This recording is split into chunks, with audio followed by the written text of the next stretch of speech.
আজ তোমাদের সাথে শেয়ার করছি একটি প্রবন্ধ রচনা, একটি চন্দ্রালোকিত রাতের অভিজ্ঞতা। By the way, welcome back to my channel study and craft with পূজা।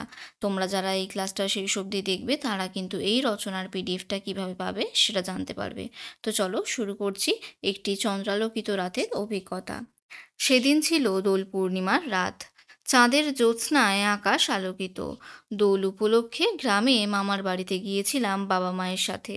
খুব আনন্দ উত্তেজনার মাঝে মামার বাড়িতে পৌঁছে ভেবেছিলাম প্রতি বছর তো কলকাতা শহরে দোল খেলি, এবার গ্রামে কাটাবো, নিশ্চয়ই তার মজা হবে অন্যরকম।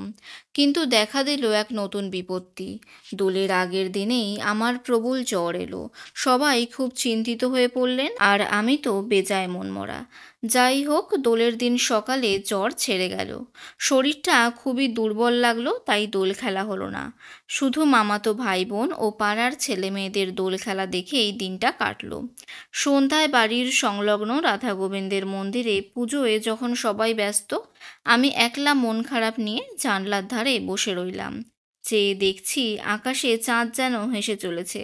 যত দূর চোখ যায় মাঠ, বাড়ি, গাছপালা, বাঁশবাগান সবই চাঁদের আলোয় আলোকিত। গাছের পাতায় যেন রূপোলি রঙের আস্তরণ পড়ে গেছে। এমন অদ্ভুত দৃশ্য আগে কখনো দেখিনি।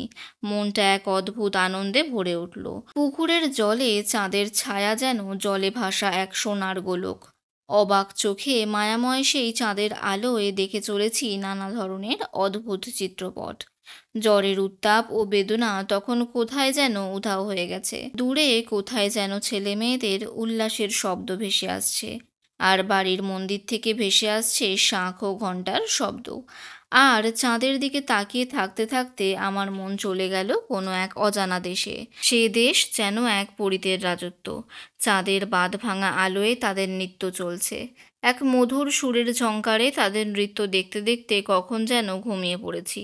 ঘুম ভাঙল মায়ের ডাকে, মা এসেছেন প্রসাদ হাতে। ভাবলাম তাহলে কি স্বপ্ন দেখলাম? আকাশে চাঁদ তখনও আলোকিত। দেখলাম মায়ের মুখে সেই অবিকল চাঁদের হাসি।